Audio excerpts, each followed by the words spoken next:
I just want to welcome everyone to June's guest session. We hold one of these each month.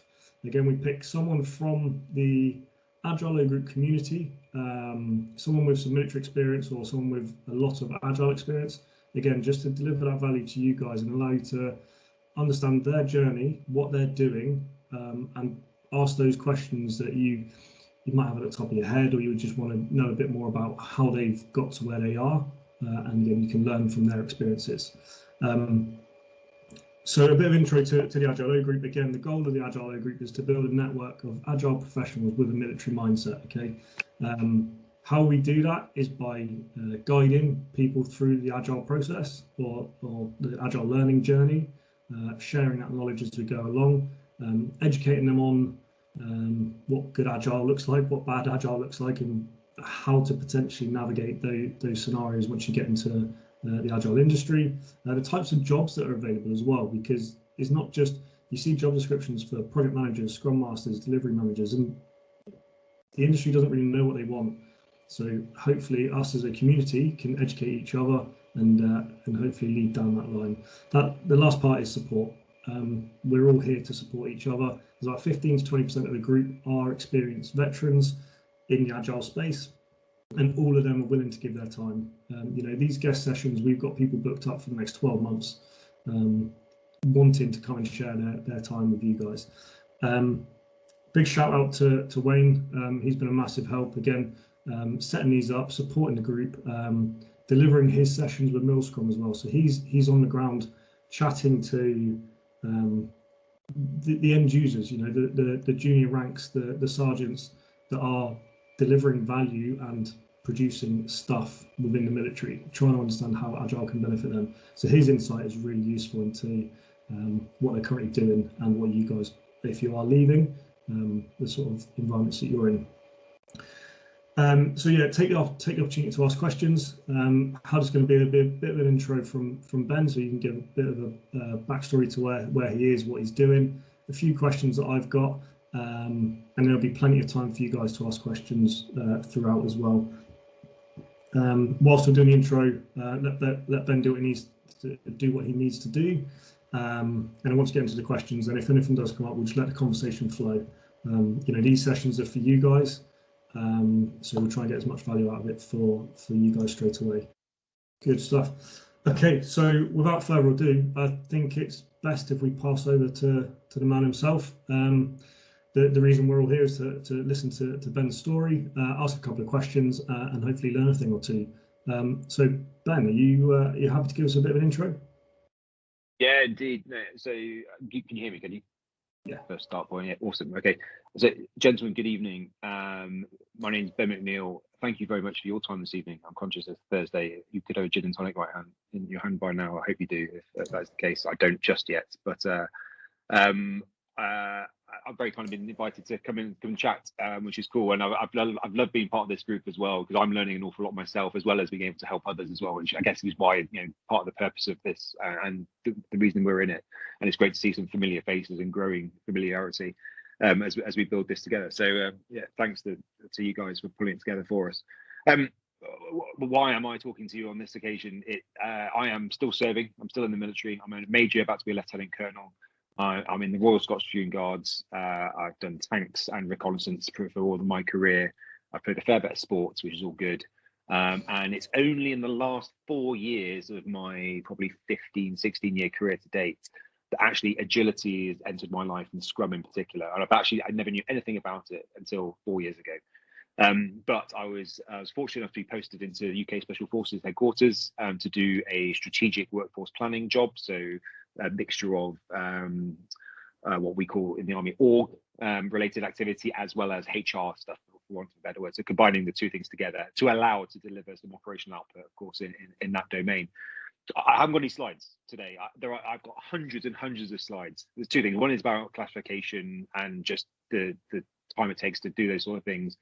So I will talk in around elements where I can to bring these things to life. But certainly I can share anything that is of interest to you. Then yeah, we can gladly do that afterwards.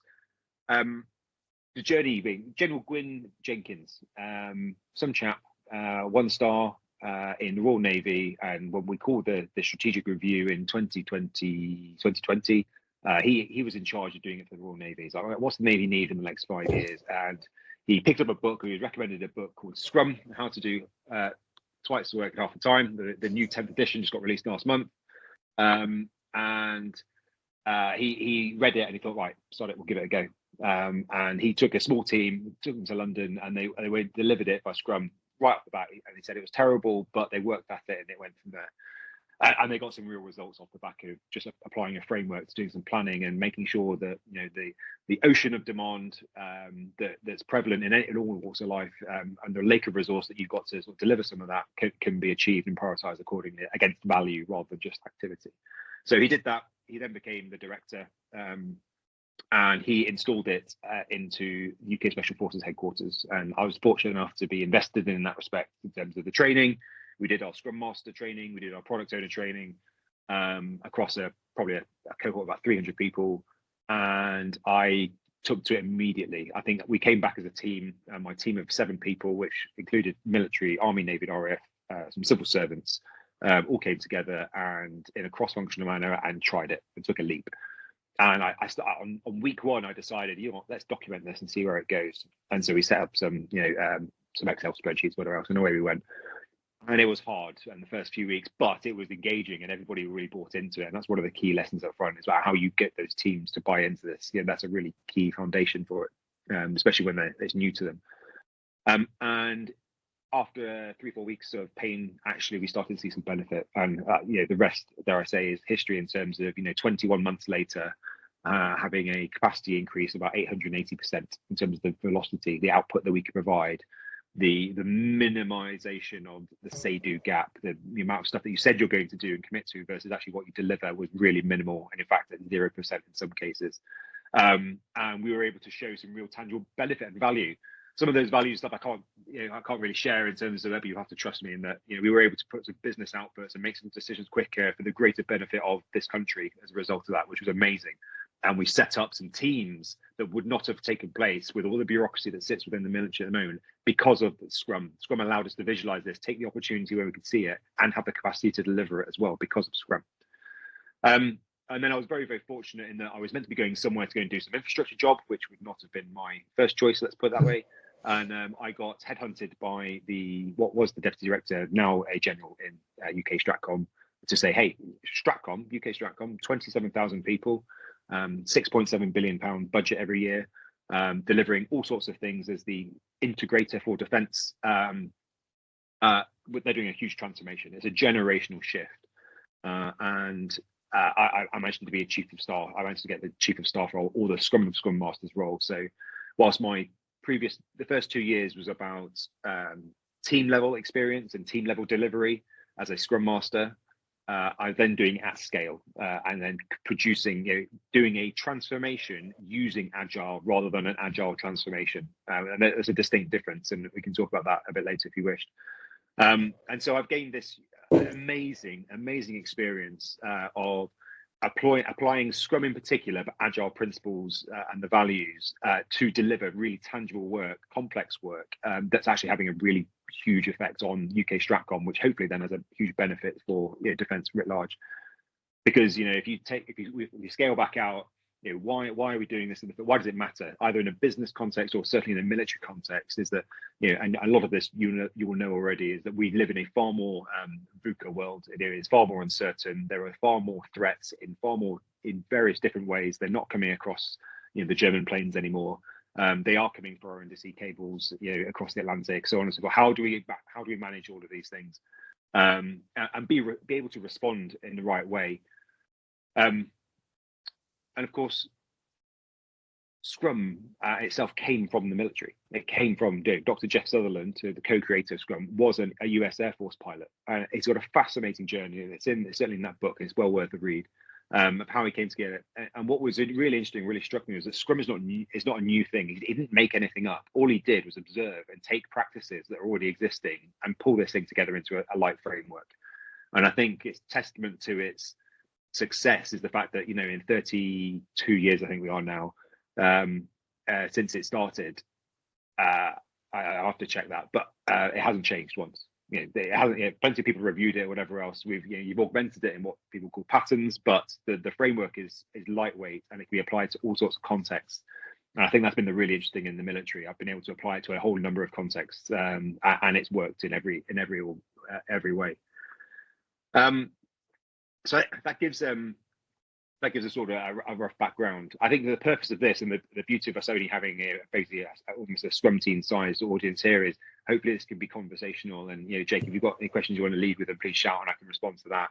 If there's any questions that pop up off the back of what we've said and that piqued your interest and we want to dive into, then please do so.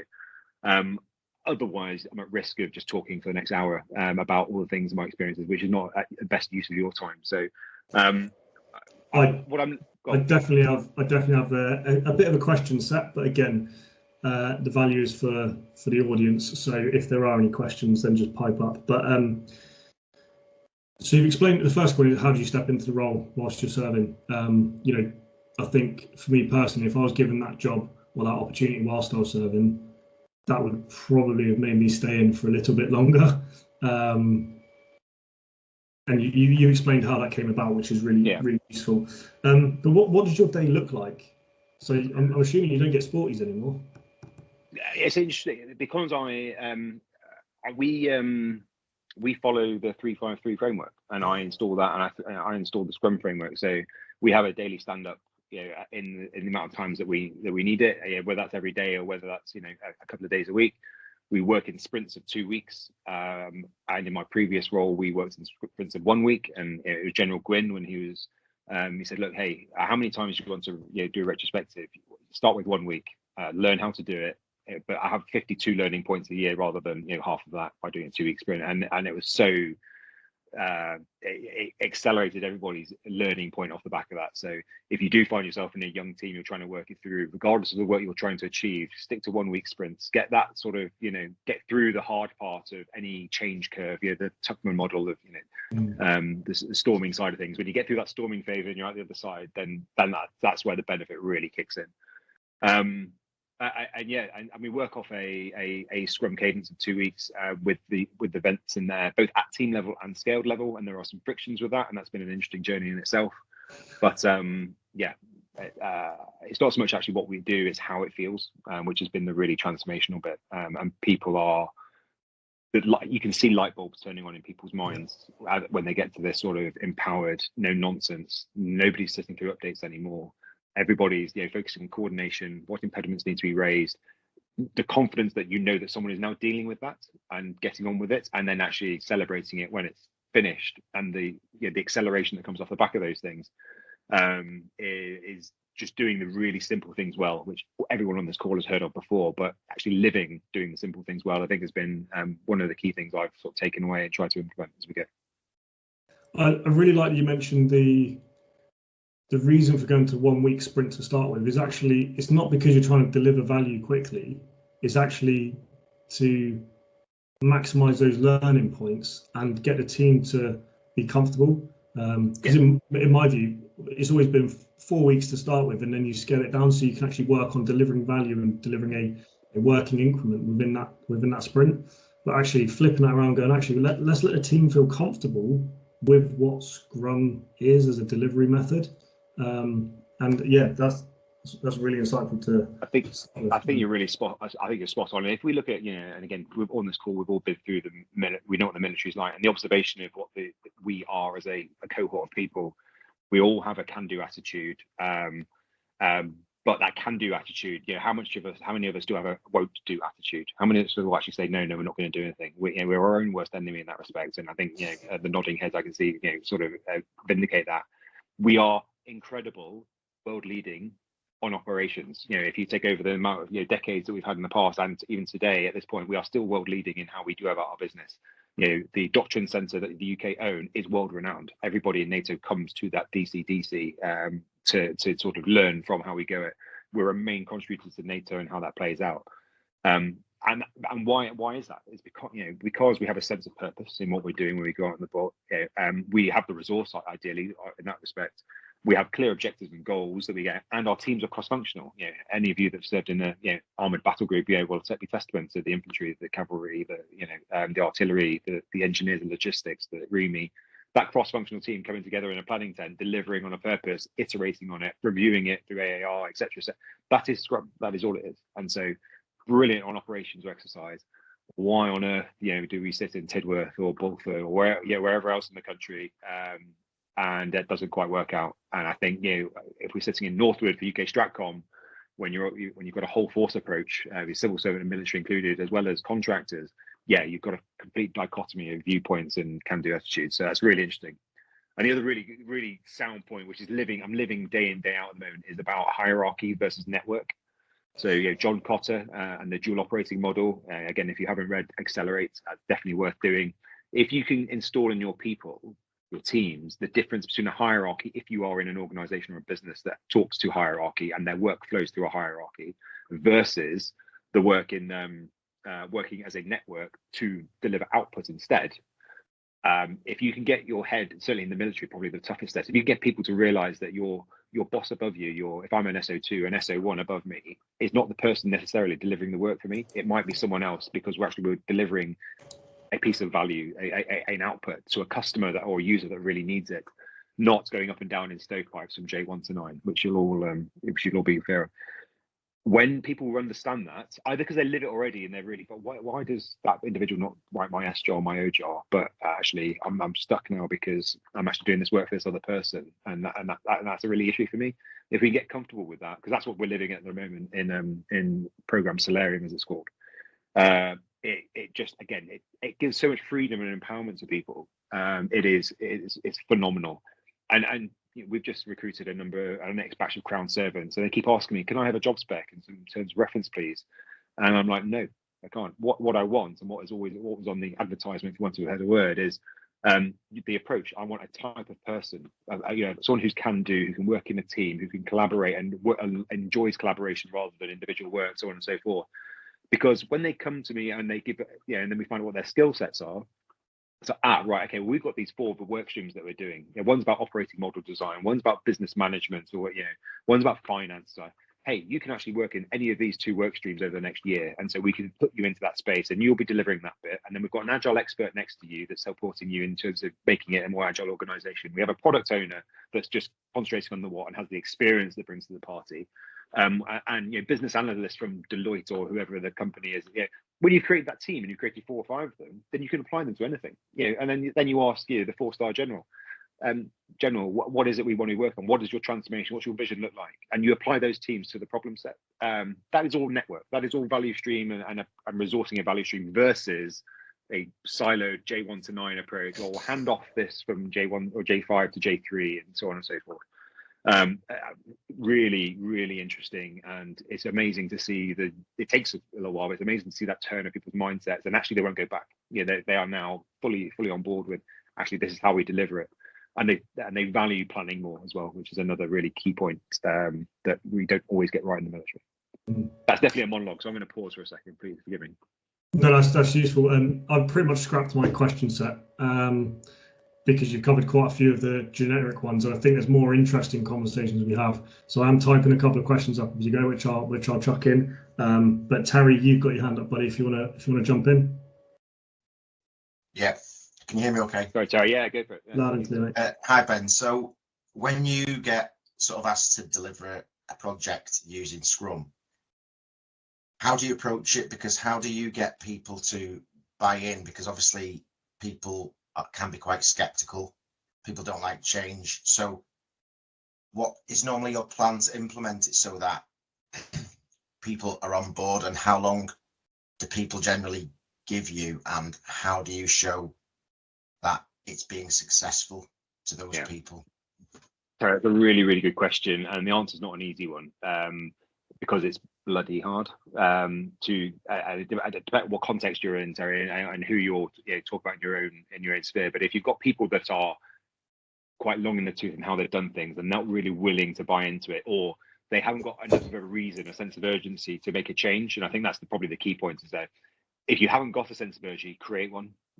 Invest some time into finding what are the problems that if you don't do something, we're going to fail. And yeah, I'm going to be really lazy in terms of quoting, but I think I was coaching. I was very fortunate to be coaching with JJ Sutherland, the CEO of Scrum Inc. Last week, and he's amazing experience across the US. And he's like, hey, in 15 years, 80% plus of companies don't exist anymore. If you look at the Fortune 100, 20 years ago to what's left now, there is minimal, because these companies die off if they don't make those changes and adjustments, and that is probably because of the approach. So you've got to create a sense of urgency. The MOD has a really strong one. It's to protect the nation and help it prosper. And if we don't do our job properly, then our sovereignty is at stake. So that's a pretty good unifying purpose. So finding unifying purpose is one thing, and the other element is, unfortunately, you have to find a way. Find the early adopters and invest in them. Create a bit of exclusivity. Okay, don't be chasing people and trying to sell something to them. Create an atmosphere where actually, if you don't do this, you're missing out, and that's actually really quite powerful. And we've got over a fulcrum here where our demand is now far outstripping the supply for training. And the other element is get those early wins quickly and communicate it properly. And Scrum Inc. have been very good. They've got a chief storyteller. What a great job to be doing. A chief storyteller. A seasoned journalist, been all over the world in war zones, etc., etc. But he creates, off the back of the work that we are doing, he creates these micro use cases. It's basically a portrait A4 page with problem, what we did about it, what the benefits were, and a quote from one of the individuals there. And when you see humans say, I will not go back to the old traditional ways of working, or the visibility of our work was so profound, I was able to make decisions quicker, that lands with people, and you can't really argue against that. That is empirical lived experience. You can try and investigate further, but when you see 3 or 4 or 5 or 20 of those things, then that changes. And that's where we are. I think that's where we are as UK Stratcom right now. I'm coming to the end of one contract, and I've got a huge bid for the next phase to deliver the next two years worth of work. And the first thing they said is, hey, MOD resource is really tight. Everybody gets that. We're not tone deaf to that. But and therefore, why are we doing Agile? Why are we to continue to deliver in Scrum training? And then when you map out across agility across the Ministry of Defence right now, and I'm looking at a slide here, which forgive me, I can't share, but you've got the Royal Navy, the Army, parts of the Army, JHC. You've got the organisation I was working for. First off, main building are doing the Harafi report, the hateful and weight, so about the people transformation. That people transformation is being delivered using Scrum at Scale.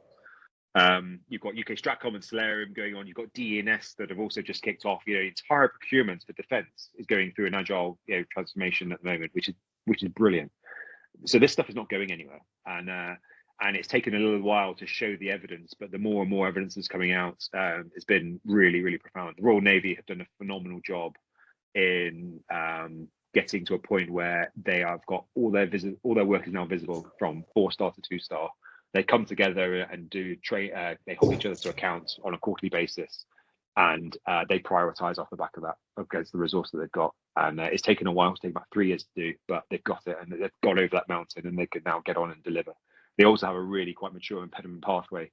So that's the other thing as well. If you stick an impediment pathway together for your team, and you can demonstrate the fact you can solve things quicker, then let their own lived experience be that convincer for that influencer for you. I'll pause there again because I'll keep going on otherwise. I hope that's of some use. Yeah, thank you. Good stuff. Over to you, Alex. Yeah, hi Ben, can you hear me? Yeah, of course, yeah. Yeah, cool. Sorry, I'm just a proper officer admin and left my own headset in the office, so I'm using my son's PlayStation headset. I don't know how it works. It's too complex for me. Strong beard there, Alex. It's good to see. Yeah. It's good, isn't it? Somebody has to lead the charge. Bravo, sir. Bravo. Leading Ben, I feel like I'm stealing loads of your time recently, so thanks very much for giving it all up. So you know my story and where we're at with delivering it, and we're about to start rolling it out to the other company in the battalion. I was sparked my question when you mentioned that we should do 1 week sprints to start, or not we specifically, but you should do 1 week sprints to start. I tried that early on. And the real pushback was, because I tried to use the 3-5-3 framework, and the real pushback was, boss, we don't have time to do a retrospective, a review every single week. We don't have time to do it. I mean, the daily stand-ups are easy sell because they're so quick, but we just don't have time to do all this. And it almost felt like we were bringing more work. And I knew it was to generate less work, but it felt like it was really challenging to get that in. So any advice for when I then move it to another company, noting they don't belong to me, so it's not their boss telling them I now need to properly sell this to the other company? Yeah, I think this plays to Terry's question just there. Yeah, can I ask how long you were doing it before these sort of complaints and so sort of challenges of going back? Almost immediately. I sat down and said, look, this is what and you'll know that I still am very inexperienced in it. So I was going off of that book that you had. I said, right, guys, this is how we're going to do it. And it hit a brick wall immediately. We don't have time. We're not doing that. So is there a way of stripping some of it out? And I know that's a heretic question in this community, but so I wouldn't strip anything out because everything is there for a reason. And again, Dr. Jeff Sutherland will say, everything is there for a reason. If you start stripping it out, there's no point in doing any of it. Don't bother. Just stick to some agile principles and pick up what you can. If you want to buy into the framework because you think it's going to really, it's going to change the whole dynamic, then stick with it. And I think that is the point. So there's two things to say. And this is from learned experience again. One we did well, which I didn't know was going to go well, but it was really profound. And the second one was just by reflection, which I now share with others asking the same question. The first one is a working agreement and how you go about doing a working agreement. What we found is I don't know how we did it, but we created an atmosphere between these 8 people that was so, I mean, they were good people anyway. There was no animosity. They said they were going to try it. But when we created an environment where we got to change the working dynamic overnight by it's all on post-it notes. It all has to be independent. Forgive me if I go into the tactical detail here, but everybody has a post-it note, whatever else. And you ask what's important to you in your working life when you come to work each day. What matters for you? Silent, independent. Don't worry about it. Put it on, and then we all stick it up on the board, and we create themes off the back of what the people in. The duplication comes in. That's all great because that means that it matters.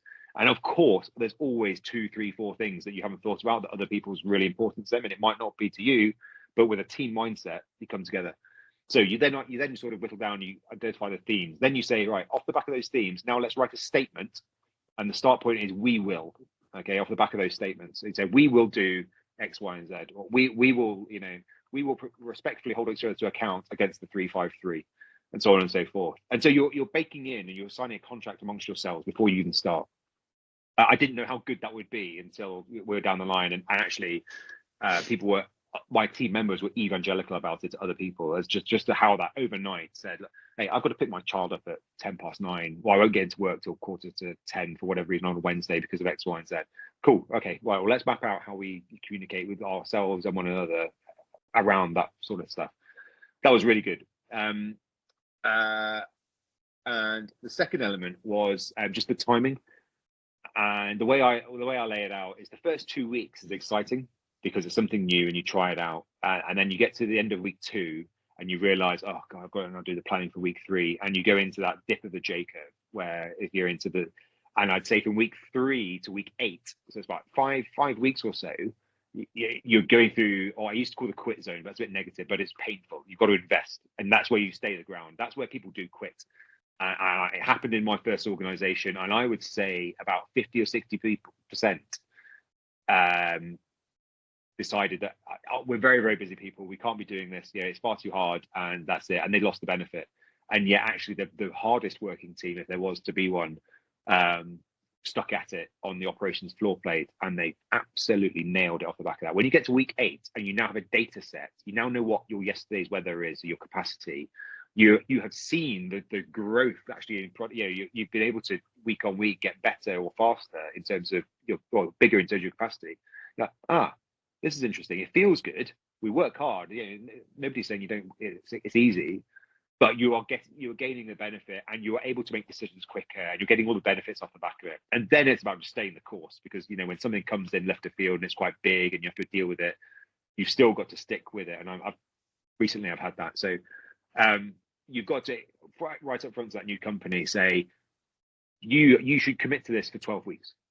Okay, just buy into 12 weeks, and this is how it's going to play out for you. Okay. And actually, hey, let's have a discussion each week about it. If you start dropping off retrospectives, that is the most important one to do in the early weeks, because if you drop the retrospective, you don't do any continuous improvement. You don't get better. You don't learn from your mistakes properly. You don't know what the mistakes are. They just stay within the individual team members. So you have to do that retrospective, and you have to invest in it. And we did it for an hour, and we did it for 45 minutes. And actually, we're like, no, this is brilliant. This is cathartic. This is where actually the team get to know each other better, and they have those conversations. They challenge each other in a safe environment. So, yeah, I guess there's three things there. One, working agreement, make it independent, make it collaborative, and then commit to it. The second one is just tell them what the journey looks like. It's a J curve, and if you can shorten that dip, then great, through lessons learned, etc., etc. But make sure the Kaizen is up there. It's the most important thing you deliver on the next sprint. And the third one, forgive me, I've forgotten because I just made it up at the end of mine. There we are. Yeah. I think it was don't drop the retro. Don't drop. Yeah, thank you. Don't drop the retro, because it is that's how you're going to get better. That's what Scrum looks like. And in fact, it was one of the enterprise transformation consultants from Scrumming said to me, "Oh my goodness, the journey you have been on is amazing. And guess what? Every Kaizen you've had, every continuous journey, why don't you implement that thing you did, that story you had to each? I've got a nice curve that goes from nothing to 880%." Every week, I can tell you what we tried and what we experimented on a weekly basis. So over 21 months, every week there was an experiment, and you can see where what improved, what didn't, what actually had a delay on it, so on and so on. It's absolutely fascinating, because of course you can then share that across the organisation, and there's your empirical evidence again to convince and influence others. Alex, just one question before Wayne jumps in with his. What time were you giving to each event in the weekly? So it was pretty messy, to be honest. It wasn't as structured as it should have been. And it was probably about a 45-minute meeting that was just, and it felt at times like pulling teeth, I think was the problem. So I think when I say that out loud, it almost feels like maybe one or two of those events that delivered exactly what Ben's saying there, delivers something tangible to take forward, almost sells it straight away rather than trying to wing it, for want of a better phrase. Okay, interesting. Because we've just implemented weekly retrospectives, but we've only done 30 minutes just to start with. We normally find that we start running over, but we try and keep just at that time box because we are all just super busy. But actually, we're proving the benefit, and then we can look at extending it. The retro is a journey. You've got to allow to celebrate the good things. Inspect the thing the bit that could go better, and you've got to agree what the Kaizen and make sure the Kaizen is written in the right way. It's value driven. It can be achievable, so on and so forth. Because if you don't get to that point and you run out of time, people rush it, and it's cathartic. Actually, this is the one time out of the whole process that you actually get to focus on yourselves and the process and your team, your humans around you. Why would you not give each other another 15 minutes of your time to deliver that? Because if you can all walk away with something really good that the Scrum Master is going to put immediately into the next sprint, and okay, brilliant, I can almost do that now, or I know exactly what it's going to be. That is the ticket that gets you that continuous improvement. We dropped our Scrum Scale retrospective because we're very busy, and we paid for it. I've just installed it, put it back in there, and I've told people we are doing this because we need to be able to get the benefit. I've got 45 people to support across 5 teams. If we don't do this as scaled, Scrum Masters coming together and work this through at a scaled level, do your own team ones, but at a scaled level, then we're not going to improve as a program. We're just going to sort of flounder, and that did take a dip recently that we've managed to catch. Wayne, over to you. Don't worry, I haven't got any jokes this time. We'll edit them out. Question, Ben. Yeah, go for it. And something I'm quite interested in, especially as I started reading the Scrum Guide about 4 or 5 years ago now, and I've kind of experimented with other units as well. Who were when you went to UKSF and you started adopting it, who were your Scrum Masters and who were your product owners and who were your devs, the developers? Yeah, so really good question, because of course, we don't have professions of Scrum Masters and whatever in the military. We'd never had that resource. But it is growing, actually. My job is a Scrum Masters. It's actually on my job spec. The next guy just got boarded for his skills in Agile.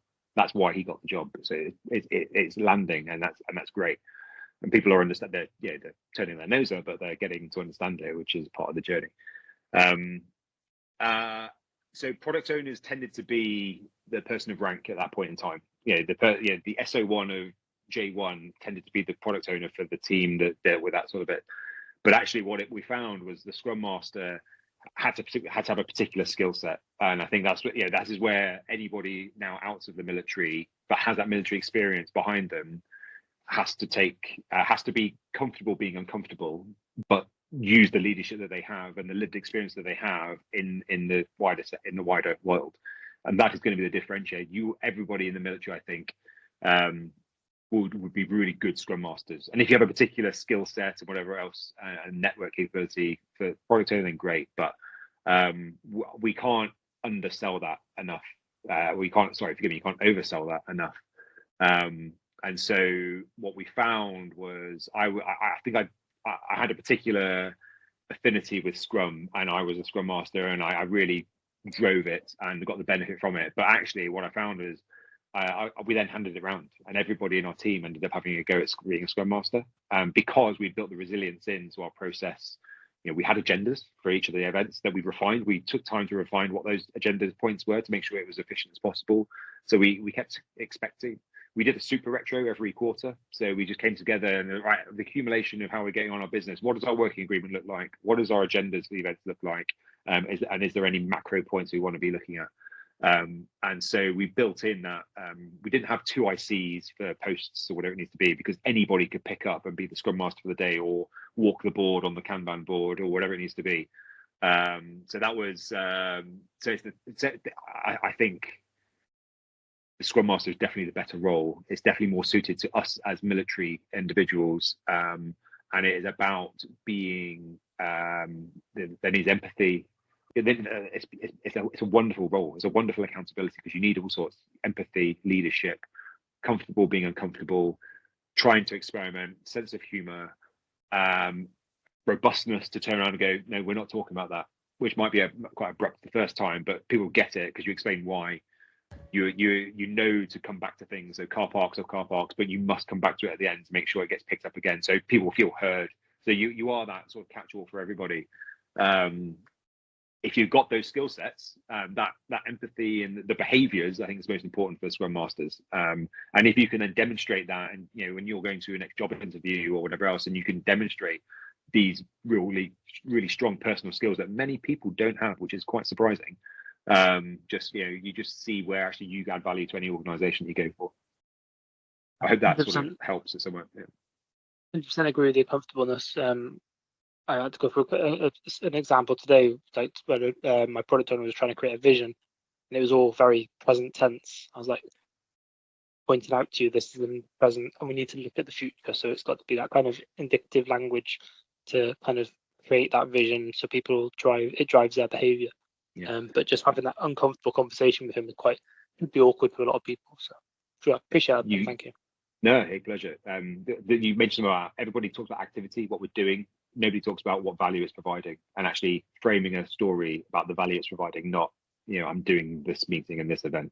If you can, and that's, like you say, uncomfortable conversation sometimes.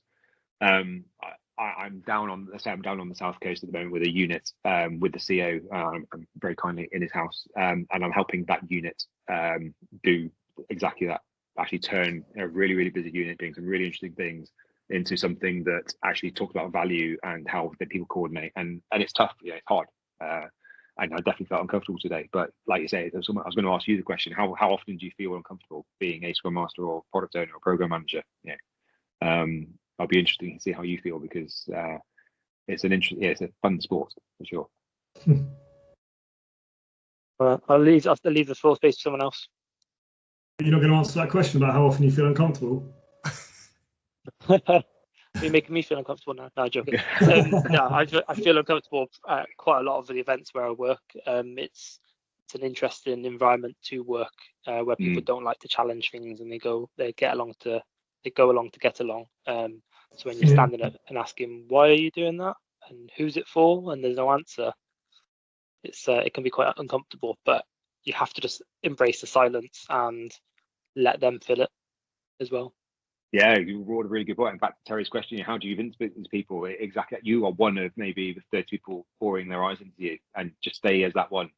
Stay with that leadership role, because what you're saying makes sense. These things do make sense, and this is a better way than doing what they do currently.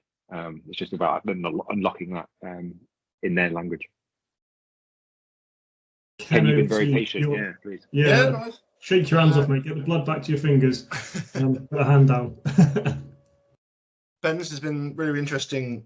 You've touched on it a couple of times about the cultural change.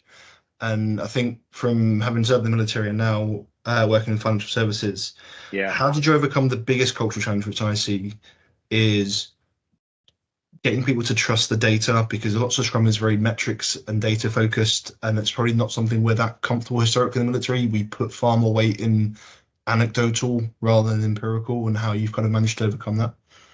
Yeah, so we've got to step away from opinions. Opinions don't win wars.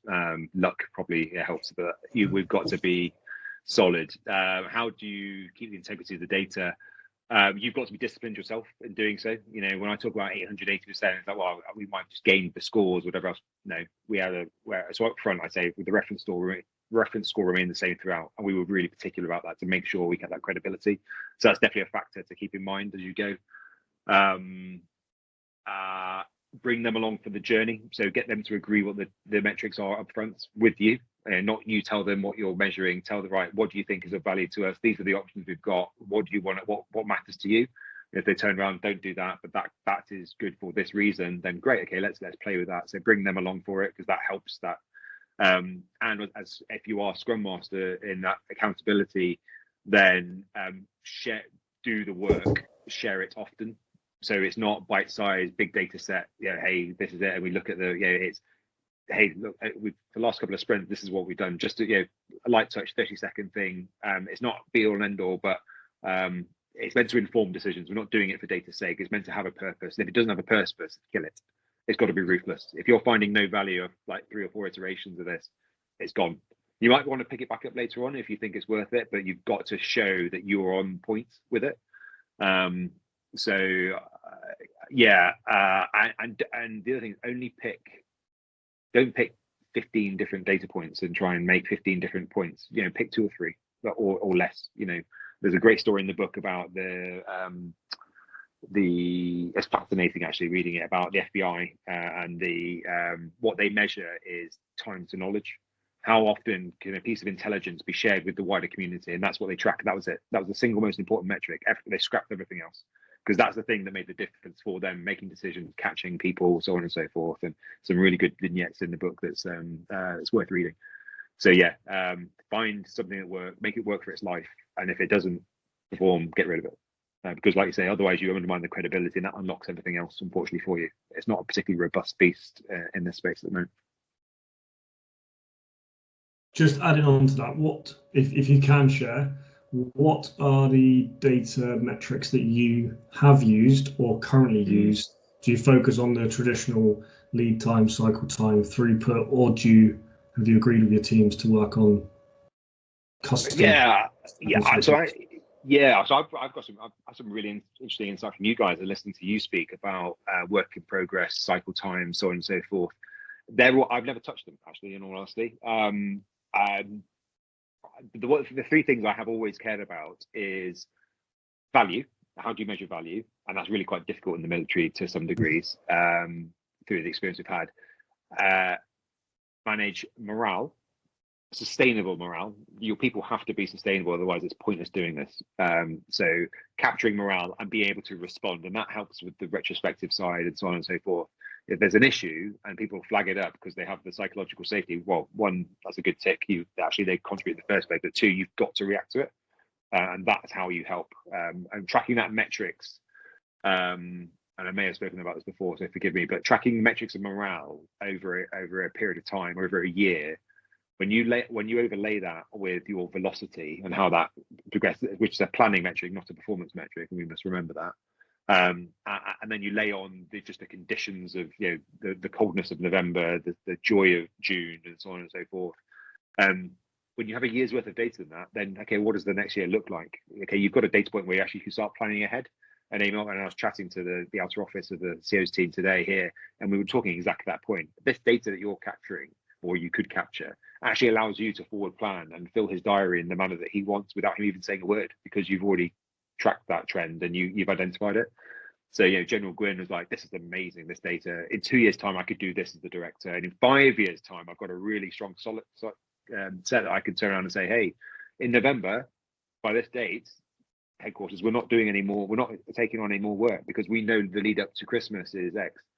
And what was really telling about how good Scrum was for our team was we deliberately took our foot off the gas for the last week of Christmas, for all the reasons that we know well, just to give people a bit of respite, because November was pretty hideous.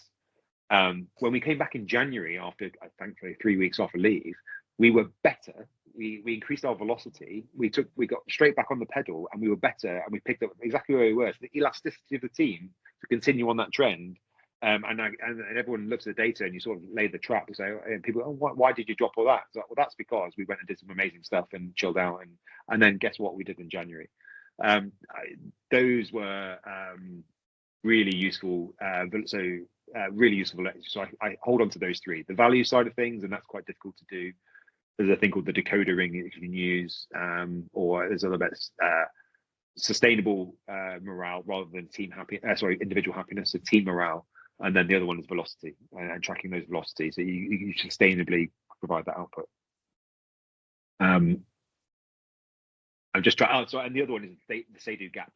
It's all about credibility, right? You've got to be credible for your team, but you've also got to be credible to other people. So if we say we're committing to, I don't know, make up a number, 250 points in a sprint, and we deliver 150 points in the early days, that's fine. But that is that's a good 30-40% say-do gap there. And that was the most profound thing. We started at 35% consistently, and by the end of it, we were at 3 to 0%. What 0% means is actually we've done everything we said we were going to do. Our velocity is far higher, and we are pulling things from the backlog, from the product backlog to delivering the sprint to get going. That's true acceleration. That is fantastic. But by the way, that's happened because we've removed impediments, because we focused on impediments. We've got that continuous improvement going, so on and so forth. That's why you can't skim down the 3-5-3, in my opinion. You've got to do those things so they all have a purpose and they all connect to the whole. Perfect. I'm going to jump in one question. I put my hand up just to again follow you guys as well, rather than jumping in.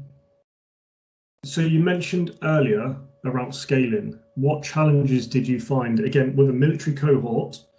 Actually, you're probably more of a mix, aren't you, with civil servants, contractors, and the military as well? Yeah. Those very different personalities, and then throwing a new delivery methodology in there as well, and then scaling. What challenges did you come across, and how did you deal with them? Painful. Actually, wasn't that painful? Dare I say, it was quite successful. So we had a consortium of 3 different companies, crown servants, and then so military and civil servant. Brought together 47 people. Okay, right. How do we work together? How do you And those consortiums, although one was Scrum Anchor, you obviously know it inside out. The other 2 were very traditional, despite their their great pitches and so on and so forth. I think I've taught them more than they've taught me by a long way, but they have delivered what we needed, to a larger extent. So, actually, when I think about the challenges, and again, we sort of talked about this today with the team, it's the same thing we've just talked about for the last 50 minutes, but it's just scaled up. So do the simple things well, start with a working agreement, making sure people are on board with it, invest in training and so on and so forth, but give them predictability in what they're going to achieve. I spent, 30 minutes getting with a calendar, and I just mapped out every sprint from now to Christmas, beyond to Easter, to whatever. And I mapped out the whole year in sprints, and I said, hey, here's 24 sprints. This is what we're going to do. And these are the release planning timelines that we're going to have. To we're going to break up these sprints into 4 chunks of 4 weeks. 4 sprints into a release, and just gave everyone predictability off the back of that, and they soon got into it. And then my calendar requests had the agenda in them, each of them, so they knew exactly what they were going to do. And that predictability just removed a load of the deviation. And then it comes down to, we talked about the qualities of a Scrum Master, leadership, essentially. You get on and deliver it.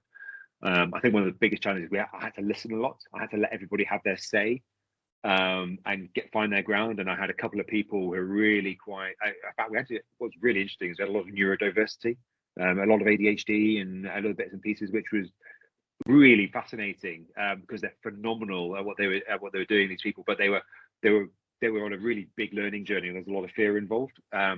So finding that balance between letting people hear but actually not derailing the conversations or the events that were taking place was a really big challenge, but we got there. And actually in fact, one of the ladies is still on our team, is phenomenal. Actually, she's extended and stayed on and is adding some incredible value in the digital space for us, which we could have got rid of. And I guess let's talk about getting rid of. There are some people that you just know you can't bring round. And actually, if you can identify those and if you have the capability to remove them on, then we did, and we were lucky in the authority that we could actually say, hey, this isn't working, and we need to replace that. And thankfully, that worked out. So that's human. We've done that our whole careers. We know how to manage people, and we know what is good, what needs investing in, what's a lost cause, and playing that out at a scaled level is really important, because at the end of the day, and what I find really refreshing about Scrum Inc. is they don't really care about Scrum. They care about outcomes. That is, they care about business outcomes. Scrum is the vehicle to get you there, or a vehicle that they know inside out, but it's all about delivering the outcomes. The process is important, but getting organizational effectiveness and team effectiveness, those are the 2 levels, through using Scrum or Scrum at scale, it creates business agility. And that business agility is the thing that actually delivers you the outcome better than your competitor or better than your adversary. And so that's been quite an interesting learning journey, and one that I sort of reflect on with praise, I guess, for them. Perfect. Great answer, thank you. We've got 5 minutes left, so I think we've probably got time for a couple of questions. I know there was a pre-submitted question, which I think Wayne, if you got that to hand, I think that's quite an important one as well, around the wider. I think it's a really good one. Whilst you find that, Terry, if you want to jump into your question, mate. It should only be a quick one, but it's if you remember it, that is. Ben, how do you find, is it experimental Scrum in the military, and if it still is, how far off being rolled out tri-services do you think it would take? Basically, General Gwyn Jenkins has found a load of early adopters and put it in there, and it started as a seed, essentially. I've got to think of a better analogy, and he said this last week on a call we were on about, I said, the disease is spreading. It's not a disease. We've got to think a better way of, but osmosis is taking place, and it's in pockets all over defence. You've got brilliant, well-meaning, motivated individuals that get that this is the future, and are really enthusiastic and trying to do it on their own. And so you can see it all over the place. Alex is a great example of that in the REME. You guys as well, from your time and now outside. Myself is another one. There's loads in the Royal Navy headquarters. I keep getting emails from people in head office going, my job is absolutely woeful. I've heard about Solarium and I want to be part of it. Can I get stuck into it? So it's growing. It is not going anywhere, that's for sure. I can guarantee you that. The Scrum training has been periodic where resources allowed, I guess, in finance and investment. I had 3 conversations last week with the new commandant of the Defence Academy, so the new 2-star who's in charge of education for defence, essentially. And it's like, okay, well, we don't want to be spending, investing money in consultants and so on, and Agile training forever. We need a defence capability. So when you combine the people transformation team off the back of Harafi, so in main building, they are going to build an Agile Centre of Excellence for defence to allow us to get in there. When you combine that with getting into people's training, either at phase 1, phase 2, for the officers, ICSC, JCSC, ACSC, blah, blah, blah, it's not, it's multifaceted. And of course, you can deliver it in different ways as well. So there's digital training, team member, product owner, Scrum Master, Scrum at scale, workshops, coaching, all these sort of things at our disposal that we've sort of got this suite now we can apply to different levels of maturity and defence, which is we're just learning quickly, and we're iterating off the back of our own sort of retrospectives in terms of delivery. And it's really, really bringing people together across defence. You know, the very fact that you have to collaborate, we are sharing resource across D&S in Bristol to head office, to Solarium in Northwood, to whoever else, you know, wherever there's opportunity and there's interest, it's just growing like that. Where I don't know where the fulcrum is, I don't know where it actually becomes the norm, but I think, you know, investing in the education side of how defence, you know, supports and invests in people is something we need to nail down, and I think we'll focus on quickly. And I think the final thing I'll say on that is why does it matter and why do people buy into it? Is actually, of all the things that are going on in defence right now and the resource constraints there are, and certainly in the transformation for Solarium, Scrum training is the one thing that's directly touched the people. People have been felt directly invested in, both personally and professionally, by doing the Scrum training. They have all the problems and the questions about how do I apply this to my job and my team and my context, and that's fine, we'll work through that. But actually they feel, right, I've learned something and I can see a different way. And back to your point earlier, Terry, about the question earlier about how do you demonstrate that? It's through use cases. It's through people with lived experience who are a bit further along the road, sharing that early. And you know, it's a gift and a responsibility, I find, to get on and share those experiences, good, bad, and indifferent. You know, there's no ego involved with any of this. It is a humble journey. You have to be disciplined. You have to be robust. You have to have a thick skin. You have to get shouted at. I've had, you know, pretty interesting people with lots of experience doing things, shouting and screaming and bawling red-faced. What, you know, how can you've just got to take that on the chin and say, right, okay, these are the reasons why. And of course, some you win over and some you don't, and that's okay as well. But it is growing, and you know, it's an exciting place to see how it goes. So forgive me, one final, the US as well, the US Department of Defense have started picking this back up as well. So, you know, if it does happen in the US properly in the DoD, hey, you know, the whole world will be on it, and that's going to be a really interesting space, because there's lots of pockets of in the US doing it at the same time, same as us. Chapter 9 of this book has Royal Navy's journey in it. That's why, yeah, this has been properly updated to make it relevant. It's got AI and stuff in it, the journey from there, and the learning experience. So you'll read the MOD's, you know, our own experience in this book on the latest edition, which is cool. Awesome. Wayne, have you got a question? It was from Terry, and it's fairly along the same lines. So about why is Agile adopted in certain parts of the military, as if it has been successful, has it been rolled out fully? I think Ben answered that kind of question. One thing from my interaction with the military is like every time that I've delivered that to junior ranks or senior ranks, is like, we want this part of our CLM or whatever it's called nowadays, the leadership development course.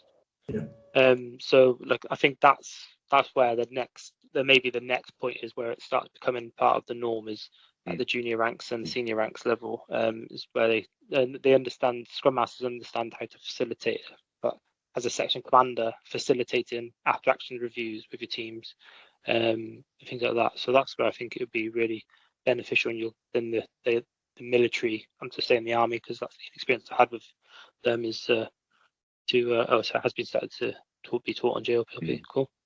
So I mean, that's really, is that cool. Junior officers? Junior officer leadership program. Cool. Yeah, ICSC as well. Yeah.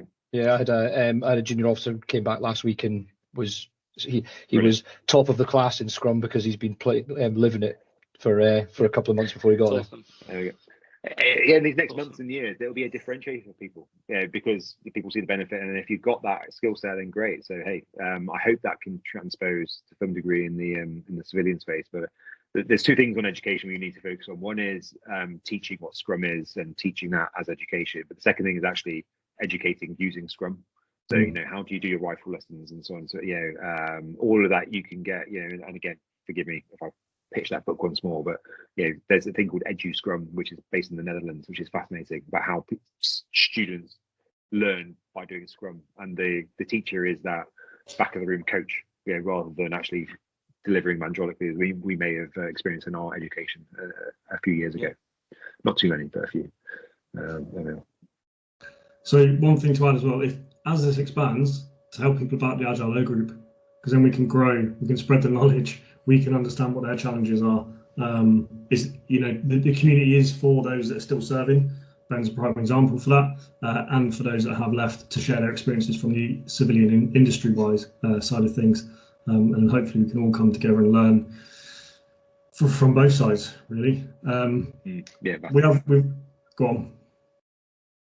No, that's it. I mean, maybe just to build on that, Jake, was is how I can help you, and I genuinely mean this, is, you know, coaching, training, experience, just lessons learned. I think hopefully tonight has been of some use to you. Answering any question you have offline, no problem at all. I actually have a bit of capacity and time over the summer before I start ACSC in September. So look, if I can help you guys in any way, any level, please shout. I am a registered Scrum trainer, and what I don't want to do is, you know, I know there are people that make livings off this, and I don't want to detract from anybody, certainly in our own community. But if there is, I can do training, give credentials for Scrum Master, Product Owner. I'm just about to become a Scrum Scale trainer as well, which helps for those that are doing the bigger stuff. So, hey, I'm in Cyprus next week doing British Force Cyprus. I'm in the Falkland Islands a couple of weeks after that, supporting them. It is growing across defence. The demand is massive. Well, it's not massive yet, but it is definitely there. It's outstripping our supply. So, hey, if I can help you guys in any way, then please shout. That's awesome. Really, thank you for the effort for that. I'm going to end with one question. So you're promoted to Lieutenant Colonel. Congratulations on that, by the way. Great achievement. That's kind, thank you. Yeah. But if you were to now go back into a field unit as a commanding officer, I'll look at the hand claps. Well done. If you were to go back into to a field unit as a commanding officer, what 3 things would you take from your learning? So I am incredibly fortunate in that I know I will be a CO soon after ACSC, which is great. I can't share where and when, but when I do, what will I bring?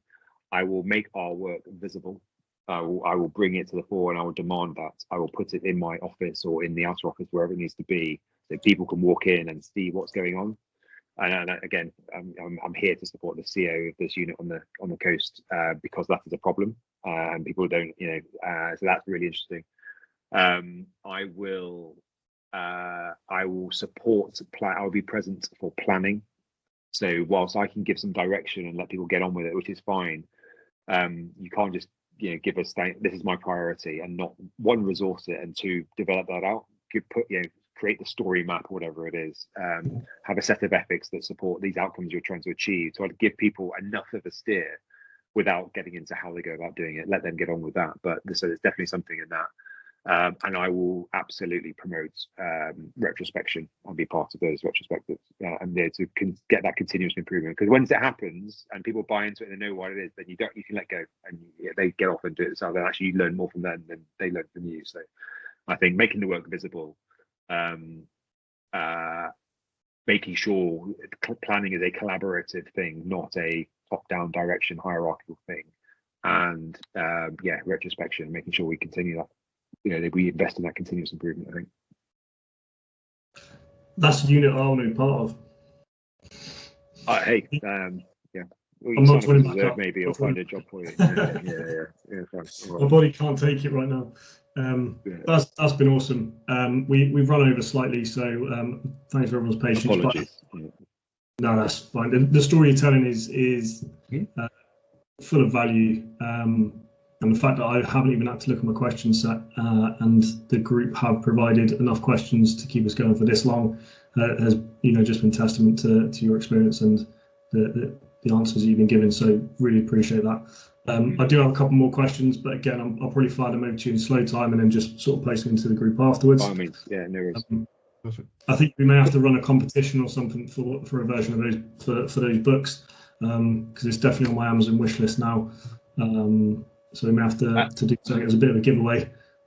Okay, so hey, I've got one of these that's signed by the CEO, the author. So how about we vote the competition, and we can get that to whoever the wins it.